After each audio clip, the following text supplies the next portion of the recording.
Hello and good morning to any replayers. If you're a replayer, you can still tap on the screen for hearts, and you can follow me on Twitter where you can ask me questions if you didn't get a chance to ask me. And if you're new to me on a replay, you can also swipe right on Apple and press follow on my name.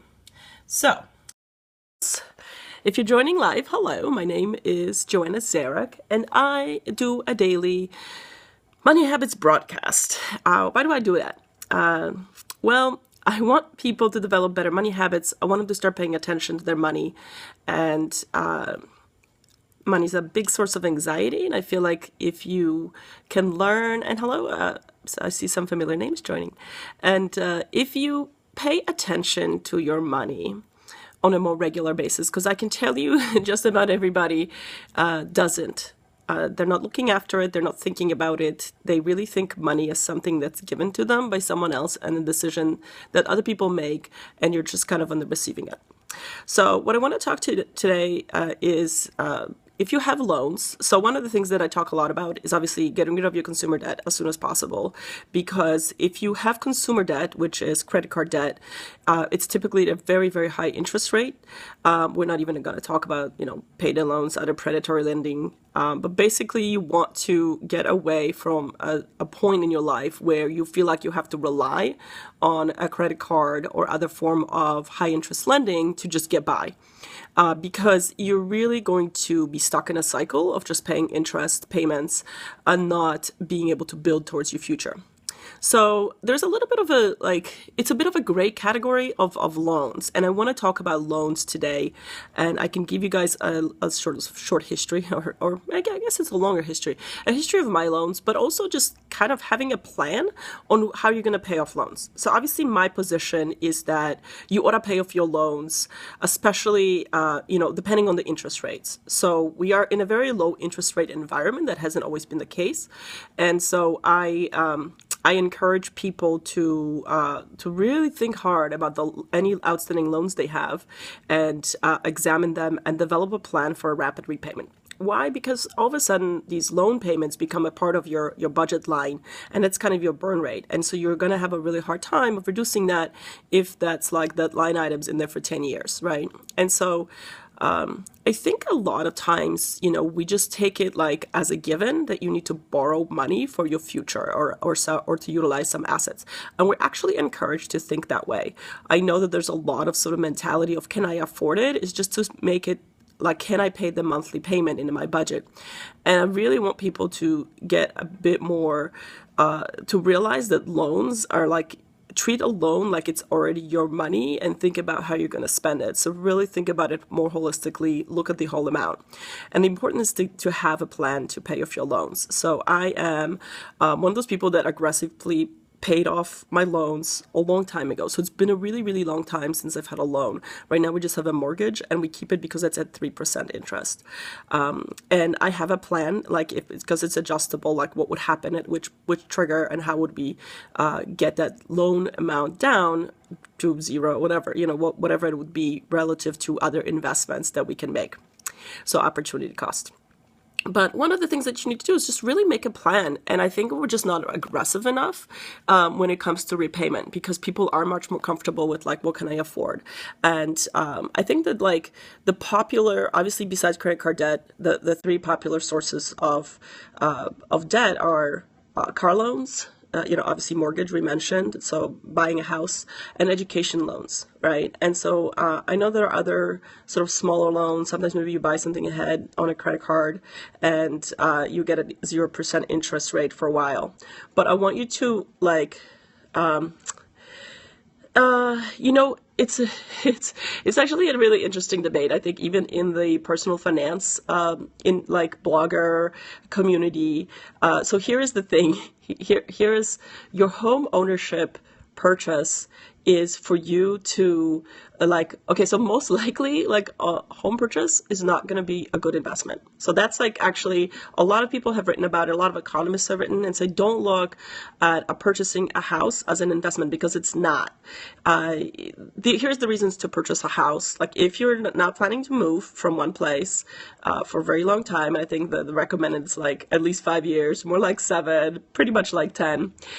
So is it better to rent than to own? I think people underestimate the costs that come with home ownership. So we happen to own this condo that my husband bought in 2001, and we're not moving. We're not like, I am anti-buying a next house. And so I've owned a couple other houses, and my thing is like, if you can get a really good deal on a house in your area, then like sometimes it makes sense. But most of the time, it does not, especially in high-priced cities, like in cities, like we live in Chicago.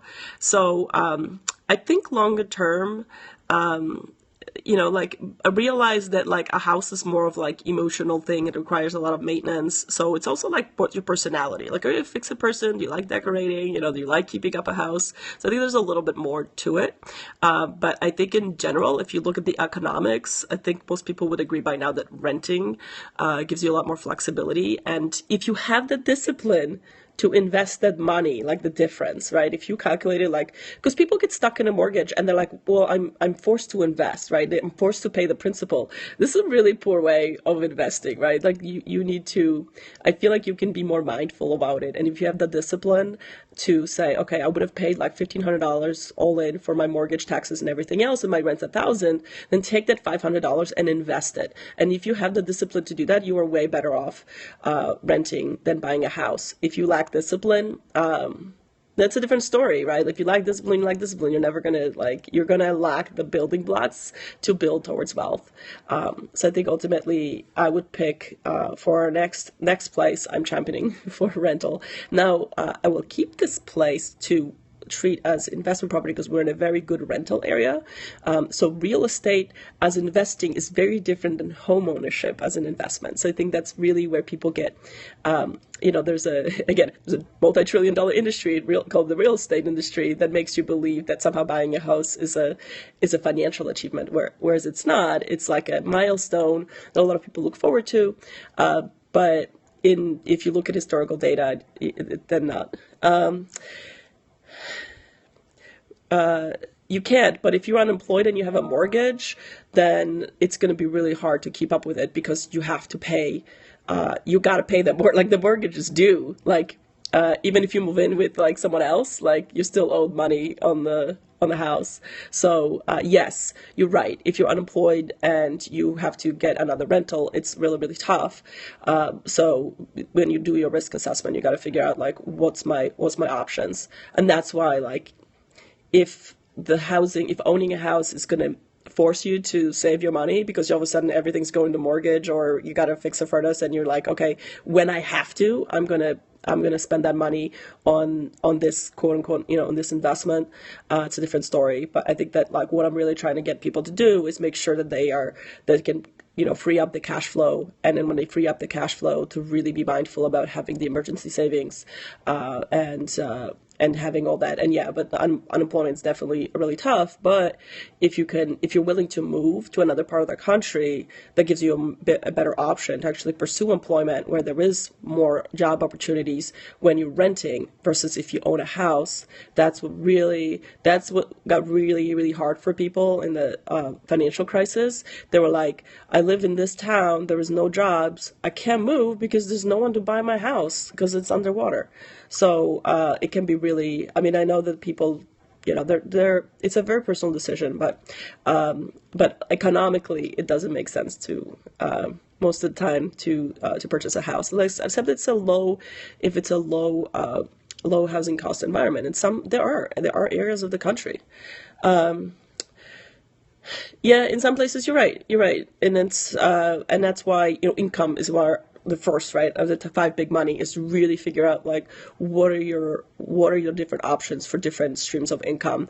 It's really important because if you are relying on that one source of income and it gets cut off, then you can get really they can really fall behind.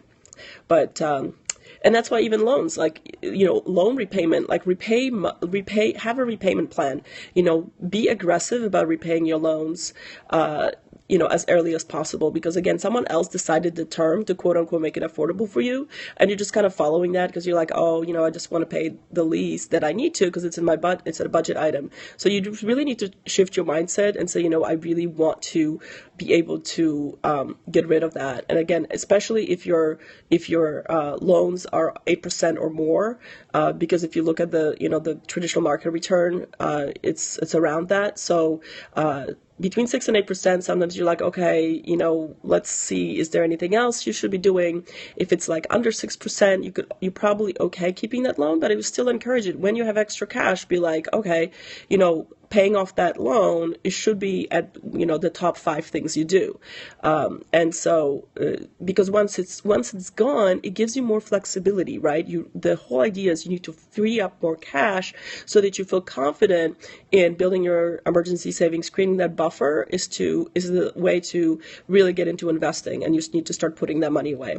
So that's why, that's the reason. But get specific, like put in and do like an annual plan, right? Like don't worry too much about like, well, what's the exact percentage and where exactly am I going to land? I'm just like round the numbers when you're making a plan. So like if you have, a $10,000 and it's 6% interest rate, be like, okay, I'm paying for this year about $600 in interest for this particular loan. And no, don't worry about like figuring out the exact rate. So just kind of use round numbers, and then it'll help you to make those goals also round numbers. Say like, I want to pay an extra $2,000 off on this loan this year, or if you want to pay it off entirely, and then work backwards. Like, what's your monthly, whether it's a monthly account or if you get a bonus or anything like that, just make it top 5 priority to pay off those loans. And so use a spreadsheet to do that. So my loan history is I borrowed for my education when I went to college. My parents did not have enough money. And so I was getting the Stieford loans and I think even a Perkins loan. So I probably had $30,000 of debt. I had that interest deferred from grad school, and then my goal was my first paying job. I paid it off I think within the first year and a half. My ex-husband's student loans, we also paid that off.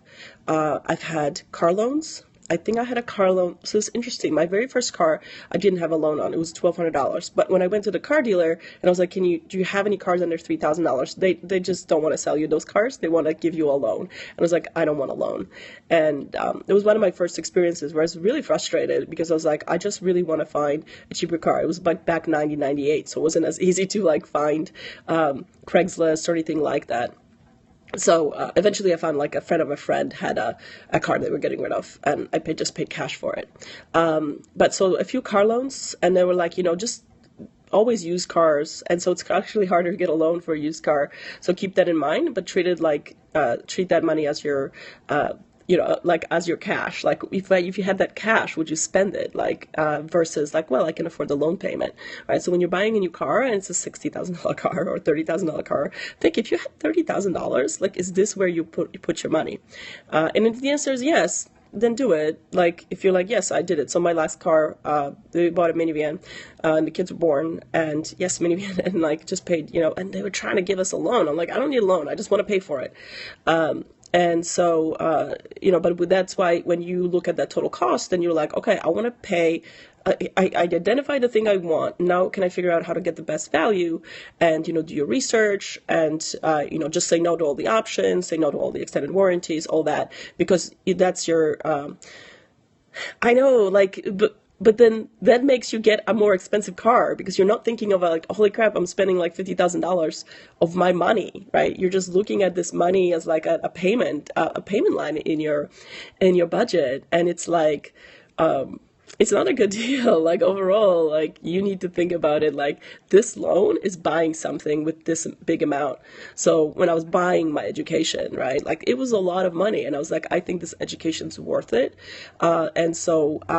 But then I paid it off right away. And I think at that time, like the loans were like at 8-9%, the student loans, even though they're subsidized, when I finally finished grad school, and then I went to pay it off. So that's why, it's just like, I just really got aggressive. Like I didn't go buy other stuff with the income, and just get really aggressive. So think of loans as like money you have, and think, is this how I would use this money? Because I think we get kind of like in this mindset of, can I afford the payment? And it's just really, and then you're locked in, and that's a budget item, and all of a sudden it's so much harder to create that buffer. So just be very thoughtful before you take those loans, and understand what they are, and really look at like total cost of ownership. If you do have loans already, really think about being more aggressive about paying them down, and accelerate them, especially if they're over 8% interest rate. And if you have a lower interest rate payment, and sometimes when people refinance, that's the other thing that they like. A lot of people like refinancing mortgages, and a lot of times when you refinance, you're just actually pushing, like kicking the can down the road, because you're getting a new 30-year mortgage, so your payment may go down because you just refinance a lower principal, and maybe you got a rate decrease, but most of the time, like mortgage refinance is not great, is not a great deal for you overall. So always look at the total cost that you're paying out when you're doing loan refinances or doing anything with loans. Really think through and then ask yourself, if I had all this money, is this how I would spend it, right? Is this how I would spend this money? Not, can I afford the payment? And again, one of the things that I'm trying to do with you guys is kind of share the philosophy and the mindset of what it takes when you start getting really thoughtful about money, and how I've kind of gotten to the point where where I am today. And that was one of the things about loans. So I've had a couple different mortgages in the past, and then I got some student loans and some car loans, but I hadn't had, like we just have the one mortgage, and I constantly think of like, what if the rates go up? What will I do, right? And having a plan for that. But I don't plan on, as of today, I don't plan on buying another house, unless it's like a fairly inexpensive house in some like, a lower cost area. That's going to be kind of I don't think we're going to do that, because like just different needs in terms of like my need for financial freedom versus like having a house that's really, really big and costs a lot of money to maintain. Like I look at my in-laws who have a really, really big house, and it costs a lot of money to maintain their house, and even the taxes on their house is just so incredible. So when you own a house and you've paid off your mortgage, the cost of living can still be really, really high. So that's also something to pay attention to if you're considering ownership or rental longer term. And again, it's all about having the discipline to take that extra money that you've created by lowering your expenditures and then like designate into something. And I hope you can do it for your loans. So that's it for today. Make a loan repayment plan. Get to it. And before you take on a loan, really think hard through on how that's going to look in your budget line later on. I know we get kind of super kind of spun up, and sometimes we make decisions that are not thought through. Always sleep on it. Always, take a little bit of time, do a spreadsheet, figure out, what am I buying? If I had this amount of money that the total loan is for, would I use it this way? And that's it. So thanks for joining, everybody, and for the discussion. And I will see you tomorrow. Actually, okay. For anybody that follows me for Money Matters, I am going to be doing a Money Matters at 5 o'clock today, and I will, I'm not sure, I think I'm going to do it on business ownership and how finance plays into business ownership. So if you join me at 5 p.m. or if you follow me, you can catch me on a replay. At 5 p.m. Central Time, I'm going to do a Money Matters topic. I'm pretty sure I'm going to do business ownership today, and how business ownership can impact your finances, and what kind of financial considerations you need to take when you're thinking about starting a business or being a solopreneur or freelancer, because if you do, then you are a business. So hopefully you can join me. And if you can't, tomorrow 10 a.m.